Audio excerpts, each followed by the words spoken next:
குமரி மாவட்டத்தில் பிரசித்தி பெற்ற சுசீந்திரம் தானுமாலையன் சாமி கோவிலில் 10 நாட்கள் நடைபெறும் மார்கழி பெருந்திருவிழா கடந்த மாதம் 25ஆம் தேதி கொடியேற்றத்துடன் தொடங்கி விமர்சையாக நடைபெற்று வருகிறது.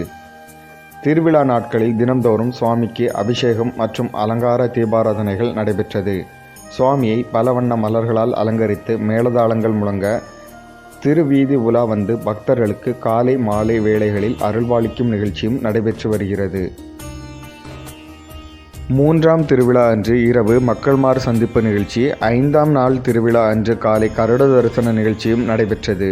விழாவில் 9ஆம் திருவிழாவான நேற்று காலை தேரோட்ட நிகழ்ச்சி நடைபெற்றது.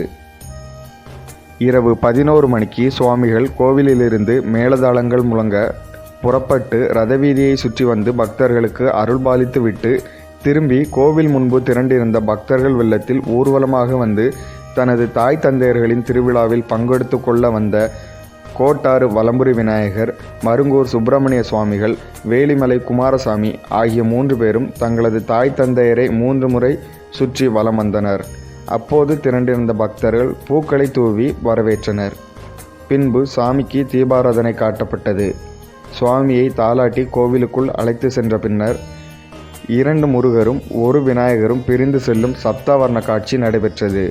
இந்த நிகழ்ச்சியில் தானுமாலைய சுவாமி எழுந்தருளிய கோவில் பிரகாரம் மற்றும் ராஜகோபுரம் முழுவதும் 7 விதமான வண்ண ஒளிகளால் அலங்கரிக்கப்பட்டது.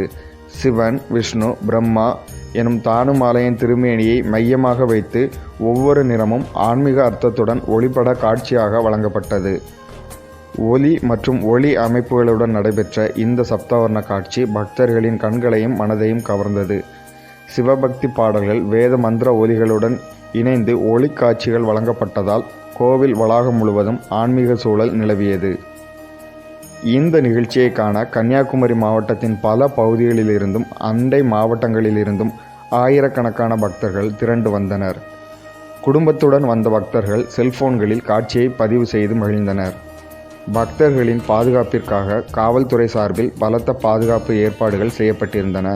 கோவில் நிர்வாகம் சார்பில் ஒழுங்கான தரிசன வசதிகளும் செய்யப்பட்டிருந்தது.